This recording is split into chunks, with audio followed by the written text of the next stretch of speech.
ನಮಸ್ಕಾರ ಎಲ್ಲರಿಗೂ, ನನ್ನ ಹೊಸ ಯೂಟ್ಯೂಬ್ ಚಾನಲ್ ಕಾಂಟಿನೆಂಟಲ್ ರೈಡರ್ಗೆ ಎಲ್ಲರಿಗೂ ಸ್ವಾಗತ.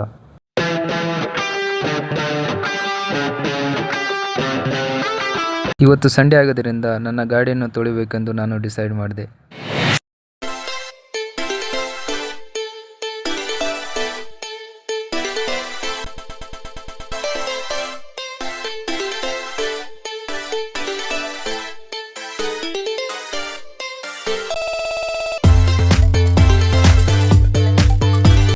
ಕೊನೆಗೂ ವಾಶ್ ಕಂಪ್ಲೀಟ್ ಆಯಿತು. ಫೈನಲ್ ಲುಕ್ ನೋಡೋಣ ಅಂತ ಹೋಟೆಲ್ ಮುಂದೆ ತಂದು ನಿಲ್ಲಿಸಿದ್ವಿ. ಅಷ್ಟರಲ್ಲಿ ಅದನ್ನು ನೋಡಿದ ಒಬ್ಬ ನಮ್ಮ ಫ್ರೆಂಡ್ ಬಂದು ಒಂದು ಪ್ಲೇಸ್ ತೋರಿಸ್ತೀನಿ, ಅಲ್ಲಿ ಹೋಗೋಣ ಎಂದು ಪ್ಲಾನ್ ಮಾಡ್ದ.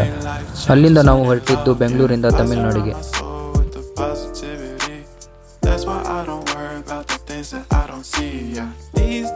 ಹೋಗುವಾಗ ತುಂಬ ಮಳೆ ಬರ್ತಿತ್ತು, ಆದರೂ ನಮ್ಗೆ ವಾಪಸ್ ಬರಲು ಮನಸ್ಸಿರಲಿಲ್ಲ.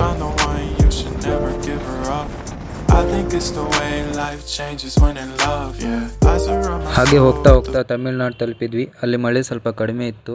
ಆಗ ನಿಲ್ಲಿಸಿ ನಮ್ಮ ಗಾಡಿ ನೋಡೋಣ ಅಂತ ಮುಂದೆ ನಿಲ್ಲಿಸಿದ್ವಿ.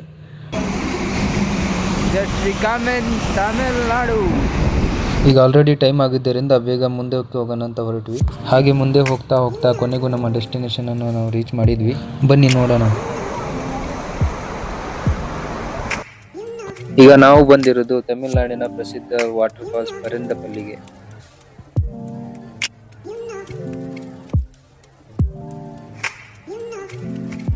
ವಾಪಸ್ ಬರೋಷ್ಟರಲ್ಲೇ ಎಲ್ಲ ಕತ್ಲಾಗ್ಬಿಟ್ಟಿತ್ತು. ಯಾವುದೇ ಪ್ಲಾನ್ ಮಾಡದೆ ಬಂದಿರೋ ಟ್ರಿಪ್ಪು ಇಷ್ಟು ಮೆಮೊರೇಬಲ್ ಇರುತ್ತೆ ಅಂತ ಅನ್ಕೊಂಡಿರಲಿಲ್ಲ. ಇದೇ ರೀತಿಯ ಹೊಸ ವ್ಲಾಗ್ಗಳನ್ನು ನಿಮ್ಮ ಮುಂದೆ ತರ್ತಾ ಇರ್ತೀನಿ. ವಿಡಿಯೋ ಇಷ್ಟ ಆಗಿದ್ರೆ ತಪ್ಪದೆ ಲೈಕ್ ಮಾಡಿ ಹಾಗೂ ಕಾಂಟಿನೆಂಟಲ್ ರೈಡರ್ ಚಾನಲ್ನ ಸಬ್ಸ್ಕ್ರೈಬ್ ಮಾಡಿ. ಧನ್ಯವಾದಗಳು.